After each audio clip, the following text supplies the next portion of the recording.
sejak kebangkitan ulama bersama pengikut-pengikutnya istiqomah dan setia jaga akidah dan sunnah Rasulullah.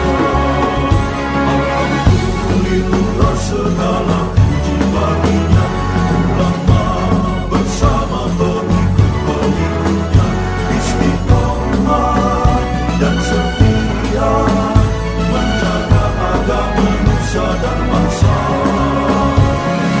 Mari kuatkan niat kita, kita bulatkan tekad kita, terus lanjutkan amal kita, mengembangkan hikmah kita. Assalamualaikum warahmatullahi wabarakatuh. جميع مشايخنا مؤلف هذا الكتاب شيخ جلال الدين الشيخ أصل إلى حضرة الفاتحة. أعوذ بالله من الشيطان الرجيم. بسم الله الرحمن الرحيم. الحمد لله رب العالمين مالك يوم الدين إياك نعبد وإياك نستعين صراط المستقيم صراط الذين أنعمت عليهم غير المغضوب عليهم ولا الضالين. Bismillahirrahmanirrahim. Alhamdulillahil mu'allimi wa musahhilil khairi liman yata'allamu. Thumma as-salatu wassalamu 'alan nabi wa alihi wa sahbihi jayu'zamu. Ya Rabbana kaffir 'anna dhunubana wa walidina wa liman huwa muslimu. ندعوك اللهم علما نافعا من يومنا إلى الحساب يقوم. آمين آمين آمين ويا فتاح. آمين آمين آمين ويا عليم. Alhamdulillahil awwalil akhir al-batinil zahir. Wassalatu wassalamu ala sayyidina Muhammadin tahiril fakhir wa ala alihi wa ashabihi dzawil ula wal mafakhir. Amma ba'd, fa inna ahsanal hadithi kitabullah wa khairal hadi hadi Muhammadin sallallahu alaihi wasallam wa syarrul umuri muhdatsatuha wa kullu muhdatsatin bid'ah wa kullu bid'atin dhalalah. Segenap jamaah Masjid Al-Ikhlas, para asatidz, para hujjaj, para sesepuh, hadirin sekalian yang dirahmati oleh Allah. Alhamdulillah pada malam hari ini kita berkumpul kembali untuk melanjutkan pengajian rutin kita. Mudah-mudahan apa yang akan kita bahas menjadi ilmu yang bermanfaat dunia akhirat. Amin ya rabbal alamin. Surah Az-Zumar ayat 66 pertemuan yang lalu sudah kita baca. Di akhir ayat 66 ini Allah perintahkan kepada kita fa'bud wa kum minasyakirin. Hendaklah kita beribadah kepada Allah dan juga bersyukur. Syukur ini bisa dikatakan inti dari ibadah. Kalau kita hitung nikmat-nikmat Allah, gak bakal bisa kita menghitungnya. Dan semua ibadah kita adalah dalam rangka syukur, dalam rangka kita berterima kasih kepada Allah atas nikmat sehat, nikmat iman, nikmat Islam, nikmat pemberian rezeki kepada kita, keluarga, dan banyak lagi. Semua ibadah kita, sholat maghrib, kemudian juga sholat yang sebelumnya, sholat yang akan kita laksanakan, semua dalam rangka syukur. Dan terutama jangan lupa juga fa'bud wa kum minasyakirin. Ini selain bersyukur atas nikmat-nikmat yang banyak itu, nikmat kita sholat, bersyukur atas nikmat rezeki misalnya. Jangan lupa juga kita bersyukur bahwa kita diberi kesempatan buat sholat. Itu sholat aja sudah merupakan nikmat, sudah merupakan pemberian dari Allah. Datangnya kita di majlis-majlis taklim, diberikan kelapangan waktu, dientengin langkah kita buat melangkah ke tempat-tempat yang baik. Ini merupakan pemberian dari Allah dan nikmat juga. Oleh karenanya sholat kita itu perlu disyukuri juga, ngaji kita perlu disyukuri juga, karena nggak sembarangan orang yang bisa datang, nggak sembarangan Allah pilihkan orang-orang yang memang diberikan kesempatan bisa ngaji, bisa sholat. Nah, bersyukur atas segala macam nikmat, rizki, umur dan lain sebagainya. Dan jangan lupa juga bersyukur atas nikmat ibadah, bahwa ibadah ini Allah berikan kita kesempatan untuk bisa menyembahnya, atau kesempatan untuk bisa mengabdi kepada Allah. Nah, apakah semua ibadah kita, apakah semua syukur-syukur kita yang tadi ibadah dalam rangka syukurnya itu sendiri, apakah itu bisa sepadan dengan nikmat Allah? Ternyata tidak, hadirin, nggak akan bisa. Oleh karenanya di ayat berikut ini, di ayat 67 ini akan kita lihat di sini bahwa bagaimanapun kita beribadah, bagaimanapun kita mencoba untuk mengenal Allah, tidak akan bisa kita sampai sempurna, sampai pas dengan keluhuran Allah, nggak bakal bisa. Karenanya di ayat berikut ini Allah berfirman, qala Allah Ta'ala wa huwa asdaqul qailin, wa ma qadarullaha haqqa qadrihi wal ardu jami'an qabdatuhu yawmal qiyamah was samawati matwiyatun biyaminih subhanahu wa ta'ala amma yushrikun. Wa ma qadarullaha, dan tidaklah mereka orang-orang kafir, tidaklah mereka manusia itu bisa mampu Allah maksudnya akan menyamai keluhuran Allah haqqa qadrihi, dengan sebenar-benarnya kekuasaan Allah. Ma'arafuhu haqqa ma'rifatihi, maksudnya mereka orang-orang kafir itu, mereka manusia itu tidak akan bisa mengenal Allah dengan sebenar-benarnya pengenalan. Au ma'adzamuhu haqqa 'azamatihi, mereka tidak akan bisa mengagungkan Allah sebenar-benarnya takzim kepada Allah. Hina asyraku bihi, ketika mereka menyekutukan dengan Allah ghairahu, akan selain Allah. Wal ardu jami'an qabdatuhu, wal ardu, dan bumi jami'an seluruhnya, halun ayis sab'u, maksudnya seluruh bumi itu ada 7 lapis, as-sab'u yang 7 itu qabdatuhu digenggam oleh Allah, ay maqbudatun lahu, digenggam lahu bagi Allah, ay fi mulkihi, dalam kerajaannya Allah, wa tasarrufihi, dan juga dalam pengelolaannya Allah, yaumal qiyamati, di hari kiamat. Wassamawatu matwiyatun, dan beberapa langit matwiyatun itu dilipat, majmu'atun maksudnya digabungkan, biyaminihi, di tangannya atau di sebelah kanannya Allah, maksudnya bi qudratihi, di dalam kekuasaannya Allah subhanahu wa ta'ala, maha suci Allah wa ta'ala, dan maha luhur Allah, amma yusyrikun, dari segala yang mereka sekutukan ma'ahu, bersama Allah. Di sini Imam Jalalain menafsirkan bahwa mereka orang-orang kafir ini tidak akan bisa mengenal Allah dengan sesungguhnya, dan juga tidak akan bisa menyembah Allah dengan sebenar-benarnya. Yang dimaksud dengan menyembah Allah sebenar-benarnya ini untuk orang kafir, Pak. Untuk orang kafir, mereka ini keliru, mereka ini salah, tidak bisa menyembah Allah dengan seharusnya. Seharusnya menyembah Allah, ya Allah saja, nggak boleh disekutukan, nggak boleh di samping Allah disandingkan Tuhan-Tuhan yang lain. Ada Lata, Uzza, Manat, itu berhala-berhala yang paling besar, belum lagi berhala-berhala lain yang kecil-kecil. Itu mereka menyembah Allah, tapi di samping penyembahan itu mereka menganggap ada lagi Tuhan selain Allah. Ini namanya ma'arafuhu haqqa ma'rifatih, ma'adzamuhu haqqa 'azamati. Mereka tidak bisa mengagungkan Allah dengan sebenar-benarnya, maksudnya keliru cara mereka menyembahnya. Imam Jalalain menafsirkan ini sebagai sifat orang-orang kafir yang memang sejak awal mereka orang-orang kafir ini tidak benar-benar bisa menyembah Allah. Kenapa nggak bisa menyembah Allah? Ya karena menyekutukan Allah, menyekutukan dengan Tuhan-Tuhan yang lain. Di samping Allah ada Tuhan-Tuhan yang lain. Ini orang-orang kafir tidak bisa menyembah Allah dengan sesungguhnya. Jadi bagaimana mereka keliru? Ini satu pengertian. Ini satu pengertian yang ditafsirkan oleh Imam Jalalain. Ada penafsiran lain yang disampaikan oleh para ulama yang dimaksud dengan ma'arafu haqqa qadri wa ma qadarullaha haqqa qadri, itu maksudnya bukan hanya orang kafir tapi seluruh manusia. Kekuasaan Allah itu amat luas, dan untuk bersyukur, untuk menyembah Allah sesuai dengan keluhuran dan kemahakuasaan Allah. Kalau cuma sekedar sholat doang, nggak pantas rasanya, nggak pantas. Allah yang demikian besar kekuasaannya, tapi ibadah kita hanya begitu-gitu aja. Yang sholat juga kadang-kadang ingat Allah pas takbiratul ihram doang. Pas sudah tengah-tengah udah kemana-mana pikiran. Rasanya semua ibadah-ibadah kita, sholat kita rasanya masih kurang semuanya.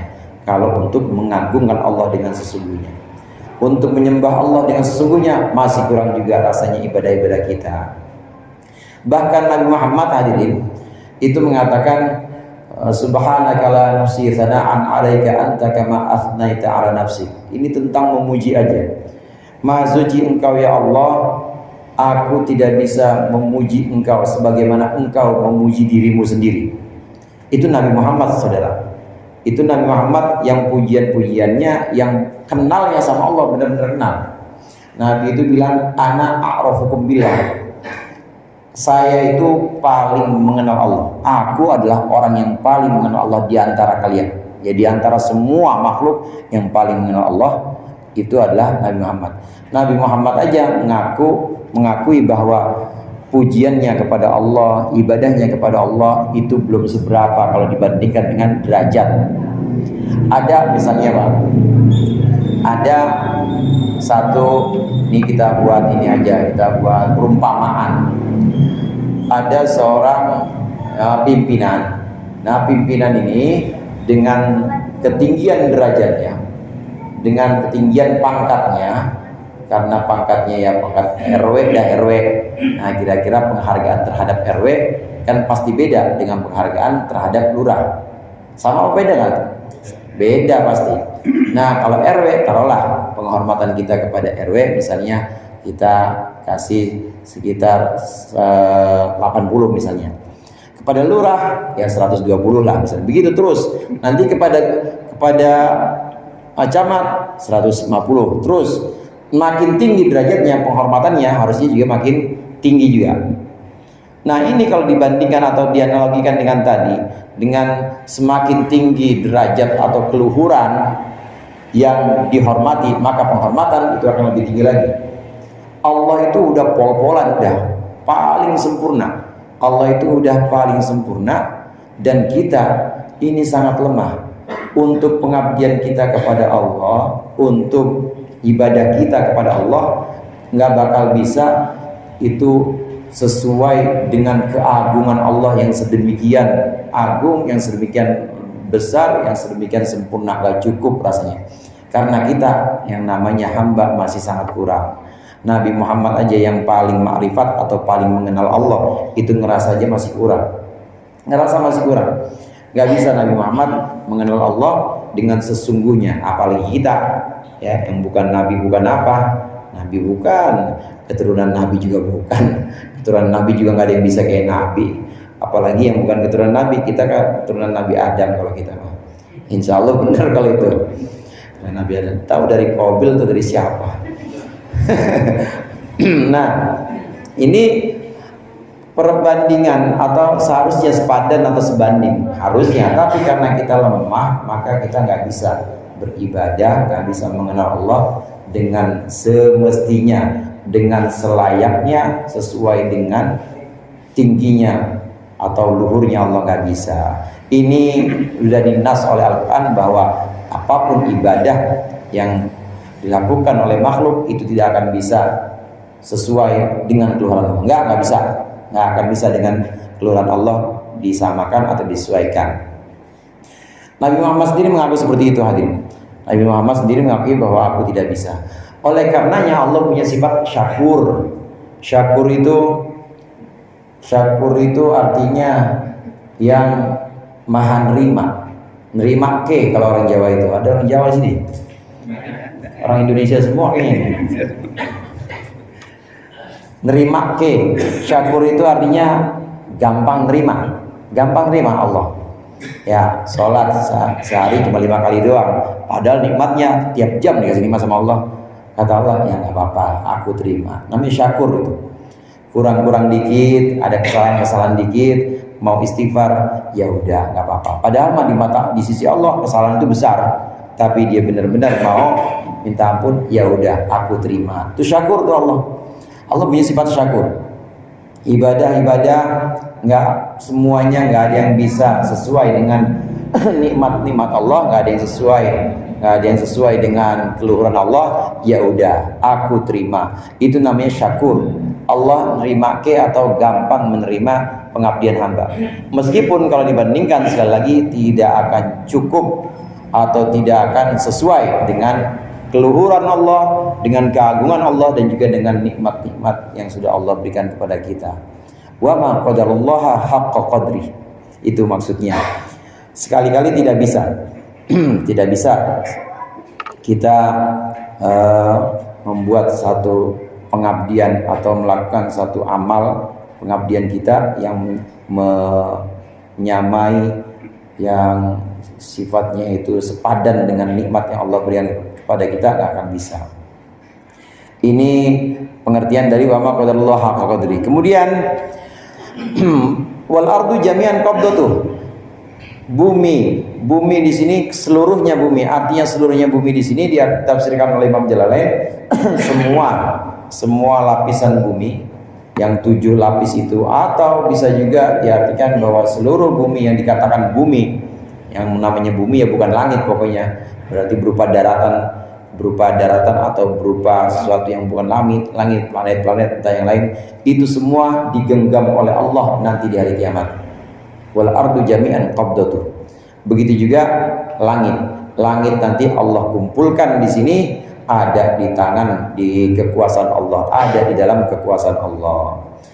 Ini didahulukan. Kenapa bumi didahulukan, langit kemudian baru disebutkan kedua kali, untuk menunjukkan bahwa yang lebih akrab dengan kita itu kan bumi, tanah, air.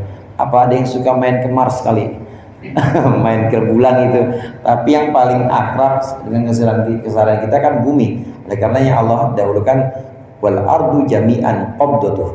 Bumi Allah genggam nanti di hari kiamat, yaumul kiamat. Langit Allah kumpulkan. Artinya Allah kumpulkan semuanya ada di dalam kekuasaan Allah. Baru menyebutkan langit setelah Allah menyebutkan bumi. Nah, kemudian ini bukan berarti untuk menggenggam bumi lebih mudah dibanding menggenggam langit, bukan. Semuanya sama aja saudara. Semuanya di sisi Allah, semuanya hamba, gampang semuanya, nggak ada yang sulit. Allah untuk menggenggam langit maupun menggenggam bumi itu semuanya sama, nggak ada yang diumpamakan misalnya kalau bumi lebih gampang dihancurkannya, langit lebih sulit, nggak ada semuanya sama. Kalau ada perumpamaan, kalau ada perbandingan dalam Al-Quran, bahwasannya Allah menghidupkan yang mati itu sangat mudah. Orang yang asalnya nggak ada aja Allah bisa, apalagi yang udah ada bekas-bekasnya. Ini bukan berarti menghidupkan orang mati yang udah ada bekasnya ini lebih sulit dibanding dengan menciptakan dari baru, bukan. Tapi di sisi Allah semuanya gampang, sama aja semuanya, nggak ada yang sulit. Kemudian di sini samawati matwiyatun biyamini. Semua langit itu ada dalam kekuasaan Allah. Biyamini artinya ada di bawah kekuasaan Allah. Yamin. Yamin itu arti aslinya hadirin kanan. Makanya ada ashabul yamin, kelompok kanan nih. Kanan saya nih ashabul yamin. Ini maksudnya bukan itu. Ada yang yamin, ada yang shimal. Ada yang kelompok kanan, ada yang kelompok kiri. Nanti di akhirat seperti itu. Yamin kenapa disebutkan al-yamin? Matwiyatun biyamini. Tangan kanan ini biasanya melambangkan kekuatan.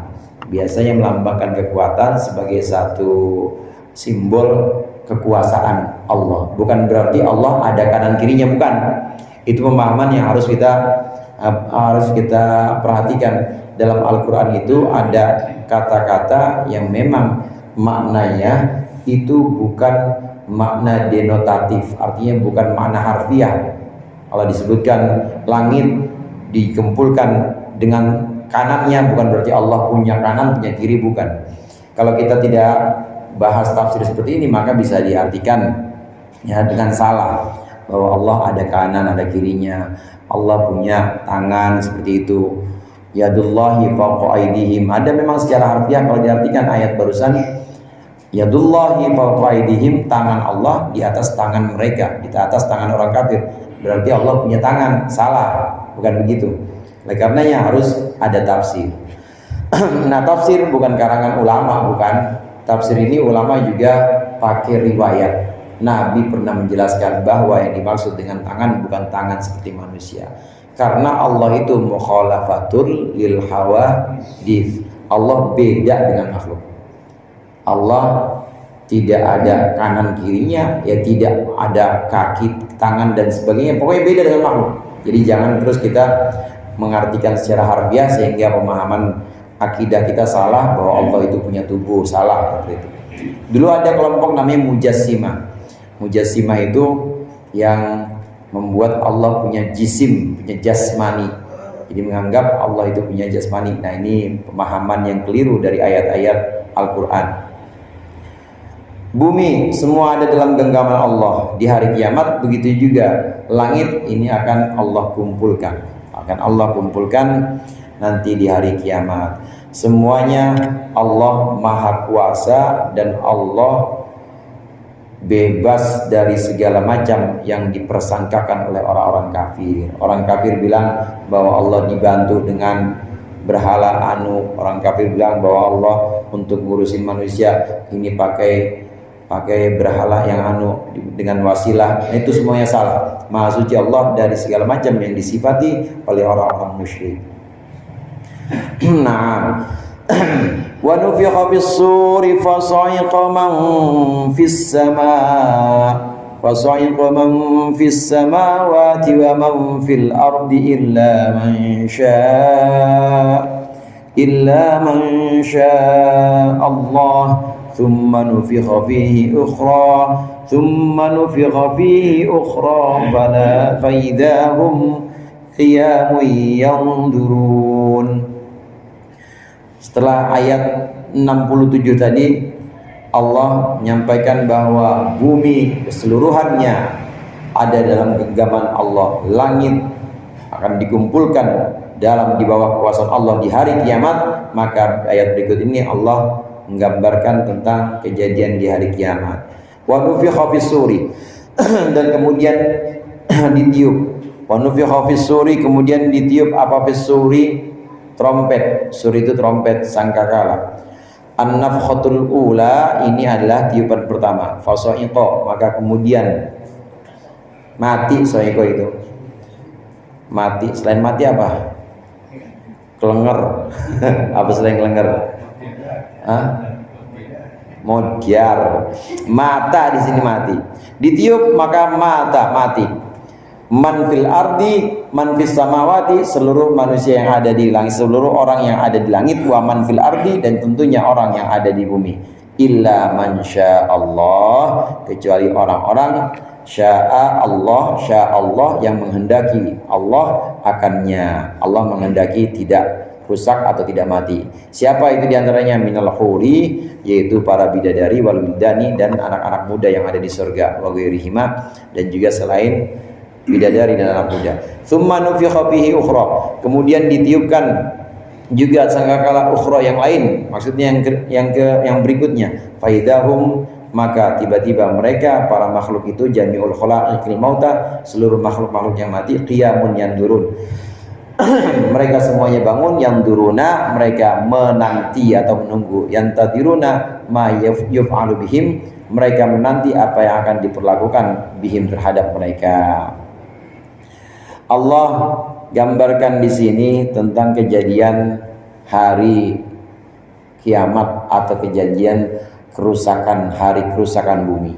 Ditiupkan sangkakala yang pertama. Ketika ditiupkan sangkakala pertama, maka hancur semuanya. Orang yang ada di langit, orang yang ada di bumi, semuanya hancur kecuali beberapa yang Allah kehendaki untuk tetap hidup. Jadi kena tiupan sangkakala nggak mati. Ini tiupan sangkakala yang pertama. Berikutnya ditiuplah sangkakala yang kedua, maka semuanya bangkit menanti atau menunggu apa yang akan diperbuat kepada mereka. Apa digiring ke neraka, apa dipersilahkan ke surga. Semuanya bangkit semuanya. Hadirin jamaah rahimakumullah, zahirnya ayat ini sebagaimana yang ditafsirkan oleh Imam Jalalain, ada dua tiupan. Tiupan yang pertama an-nafkhatul ula, maka seluruh makhluk langit maupun bumi semuanya hancur kecuali beberapa orang. Kemudian setelah itu ada tiupan yang kedua. Tiupan yang kedua maka semuanya itu bangkit. Manusia, jin termasuk malaikat yang tadinya itu binasa atau yang tadinya mati ketika tiupan pertama, ini hidup lagi. Ini zahirnya ayat. Namun ada riwayat yang mengatakan, riwayat ini kemudian jadi qil atau jadi qaul, tiupannya 3 kali, Bapak-bapak. Tiupan yang pertama, sangkakala yang pertama ditiup. Ditiup sama malaikat siapa namanya? Malaikat pada kenal ya. Malaikat Israfil itu meniup sur. Sur ini sangkakala, trompet. Beberapa riwayat menyebutkan malaikat Israfil ini malaikat yang paling besar di antara semua malaikat dibanding malaikat Jibril. Malaikat Jibril aja kalau duduk sila kayak Pak Jibril begini nih, duduk sila, itu langit ketutupan. Itu malaikat Jibril tuh. Langit kalau kita lihat dari bumi ketutupan semua langit. Itu malaikat Jibril. Tapi malaikat Israfil lebih besar lagi. Malaikat Israfil ini megang sur atau trompet. Trompet ini ada 3 cabang.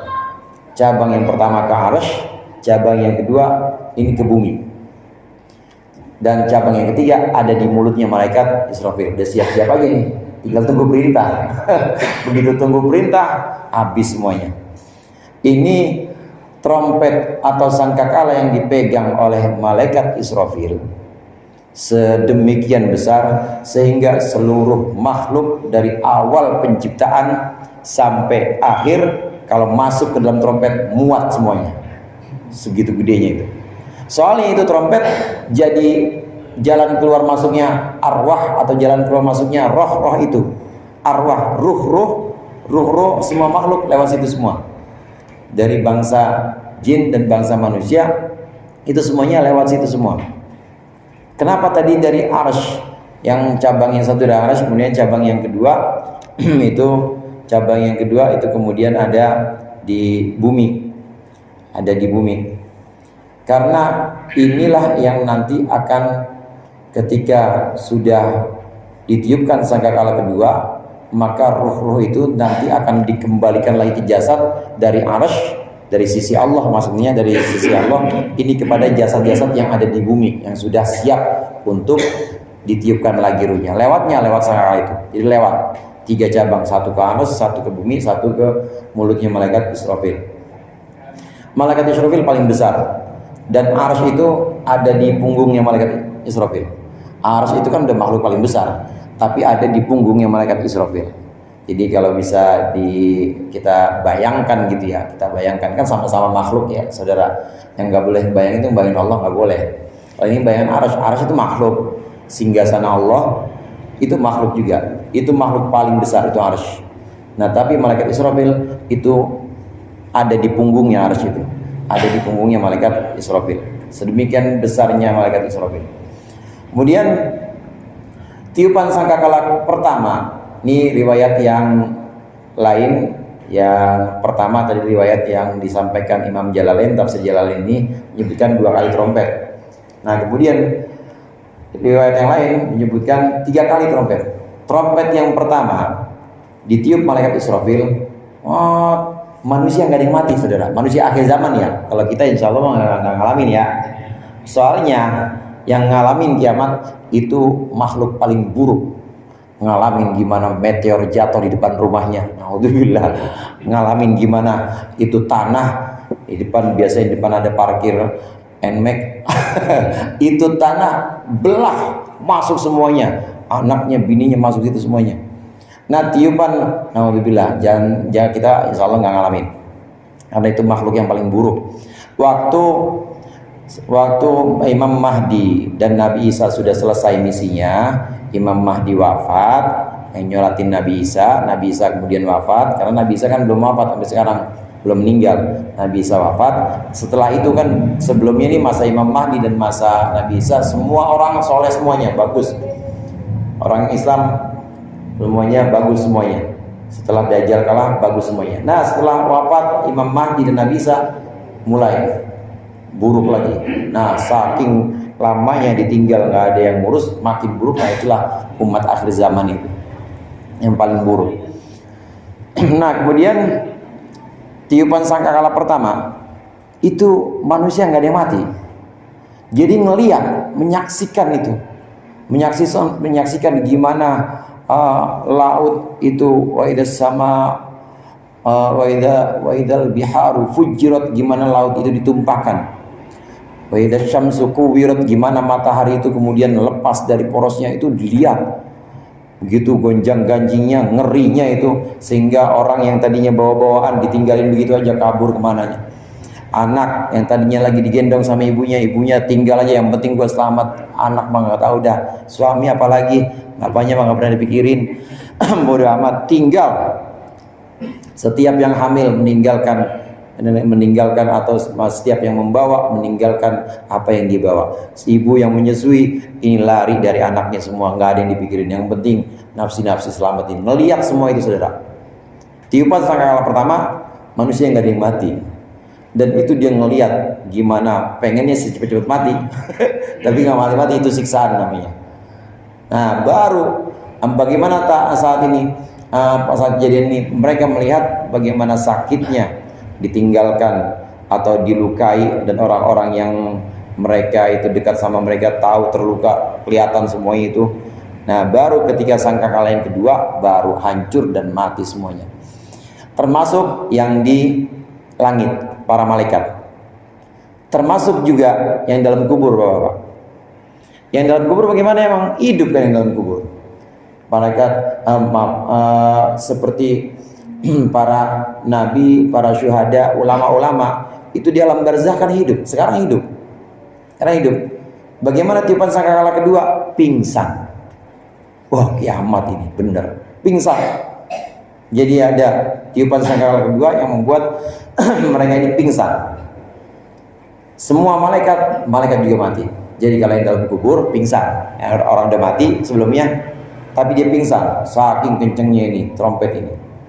Kemudian yang di langit bagaimana? Yang di langit juga hancur semua, kecuali orang-orang yang Allah kehendaki. Siapa itu? Yang di sorga, yaitu bidadari, para remaja atau para pemuda yang jadi pelayan-pelayan sorga, itu enggak mati. Terus siapa lagi? Kemudian riwayat hadis Rasulullah menjelaskan tentang ayat ini ketika Rasulullah membaca ayat ini, wa idza nufikha fis-sur. Ini Rasulullah ditanya oleh para sahabat, siapa yang Allah tetapkan, Allah biarkan tetap hidup ya Rasulullah? Yang Allah biarkan tetap hidup itu adalah malaikat maut dan beberapa orang yang Allah kehendaki. Nabi mulai menjelaskan ayat ini. Kata Rasulullah, ya malaikat maut, Allah bilang kepada malaikat maut, wahai malaikat maut, setelah tiupan ini, malaikat maut, siapa yang masih ada? Allah tahu sebenarnya, Allah tahu, cuma ini untuk ini aja, untuk menegaskan siapa yang masih tersisa dan hidup. Yang masih tersisa, kata malaikat maut, Israfil, yang niup, maksudnya yang niup mati, Israfil, kemudian Jibril, Mikail, dan hambamu sendiri ya Allah, aku, Israel, kata malaikat Israel. Oh, begitu, iya. Nah, kemudian ya malaikat maut ambil atau cabut nyawa malaikat Israfil yang niup trompet, dan malaikat Mikail. Cabut nyawa malaikat Israfil dan cabut nyawa malaikat Mikail. Jadi Israfil sama malaikat Mikail dicabut dulu. Siapa yang tersisa? Udah dicabut, siapa yang tersisa? Wahai malaikat maut, siapa lagi yang tersisa? Hanya tinggal Jibril dan aku, ya Allah, hamba. Kata Allah, ya malakal maut, wahai malaikat maut, kamu juga harus mati. Nggak bisa nggak mati, maka matilah kamu. Kata Allah, matilah. Sujud malaikat maut, mati di situ. Gede-gede banget itu Pak, jadi kayak gunung. Gambarnya si Ahmad As-Sawi. Semuanya pada sujud dan mati di situ. Tinggal satu, siapa berarti Pak? Siapa tadi tinggal satu? Malaikat Jibril, tinggal satu. Tinggal satu malaikat Jibril yang terakhir. Malaikat Jibril ini kemudian juga Allah perintahkan untuk mati engkau Jibril. Matilah malaikat Jibril dalam keadaan sujud juga. Jibril.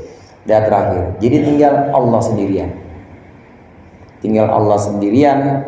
Ini kemudian 40 tahun jarak dari tiupan ini dengan tiupan berikutnya 40 tahun. Baru ada tiupan lagi.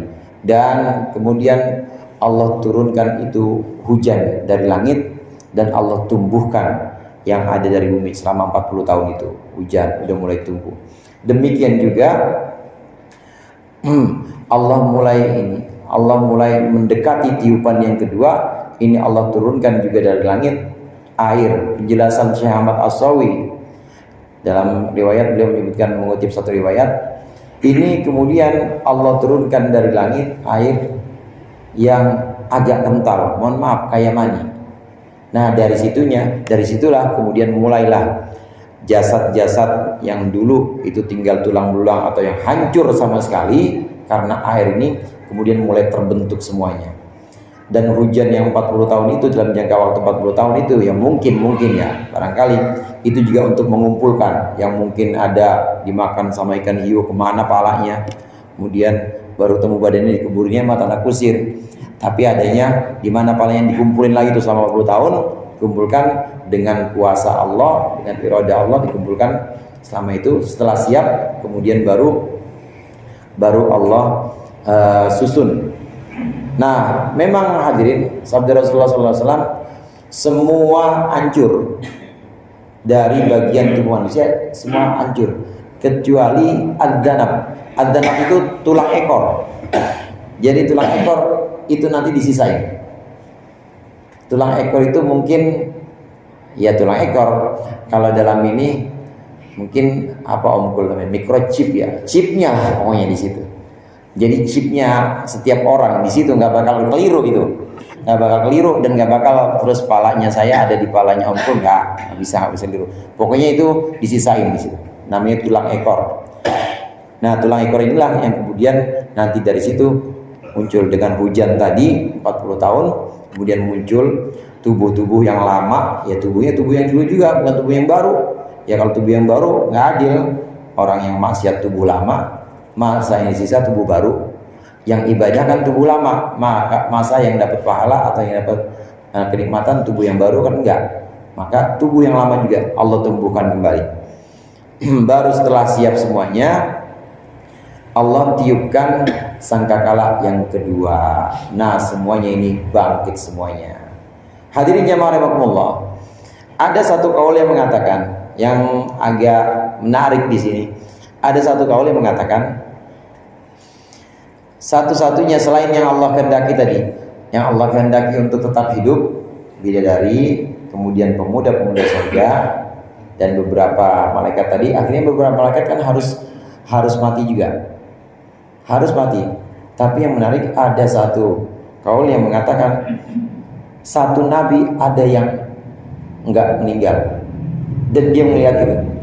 Siapa itu? Nabi Musa alaihissalam. Nabi Musa, karena Nabi Musa udah pingsan dulu. Nabi Musa itu di kisah Al-Quran pernah pingsan karena beliau minta kepada Allah, ya Allah, aku pengen melihat engkau.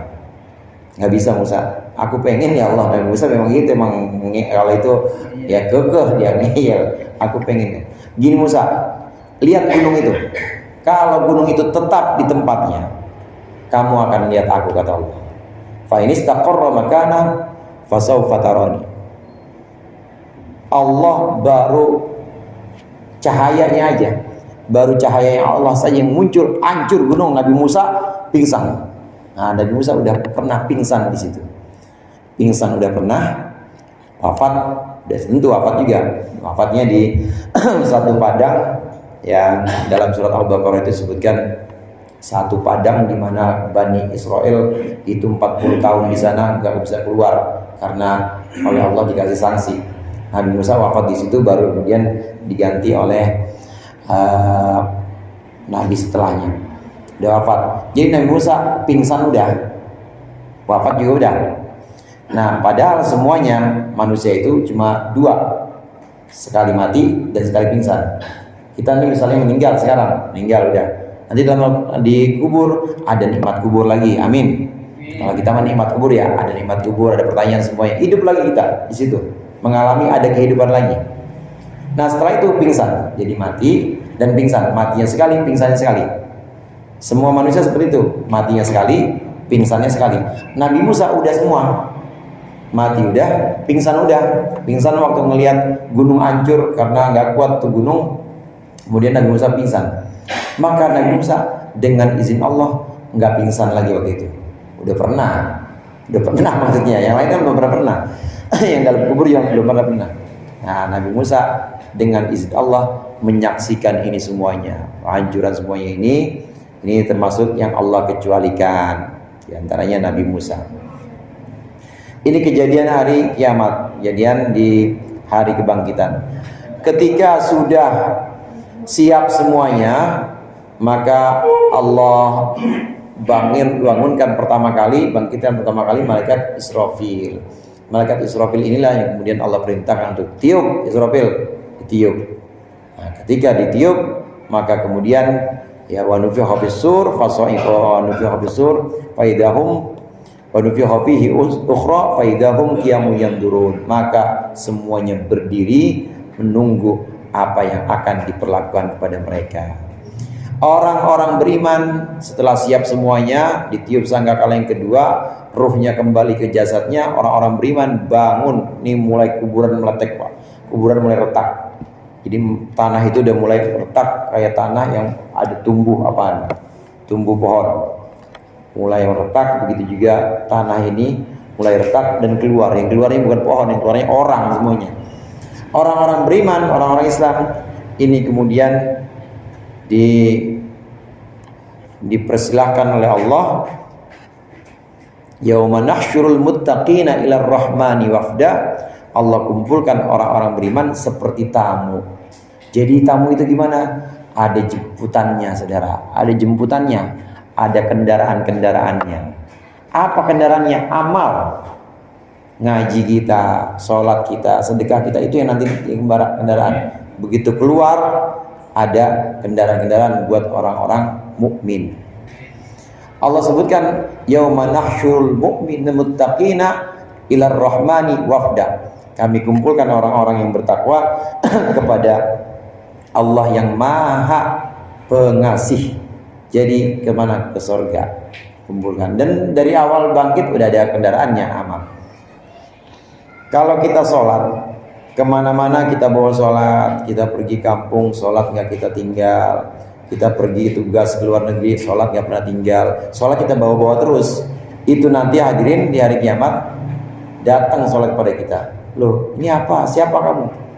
Engkau dulu di dunia selalu bawa-bawa aku, kemana-mana engkau bawa aku, bawa serta aku. Maka sekarang aku akan membawa serta engkau. Ayo naik di atasku. Kata sholat, kata bacaan Quran, kata sedekah. Karena dulu engkau sering membawa serta aku kemanapun, maka sekarang ayo aku bawa serta kemana yang dihendaki oleh Allah. Itu orang-orang mukmin. Nah orang-orang yang berdosa gimana? Orang-orang kafir. Wa nasukul mujrimina ila jahannama wirda. Ya bukan kayak tamu orang kafir mah. Istilahnya giring, kami giring paksa orang-orang itu bangun, pengennya masuk lagi, ogah. Ternyata ada juga, tapi nggak bisa, digiring oleh para malaikat, digiring kepada neraka jahanam. Naudzubillah.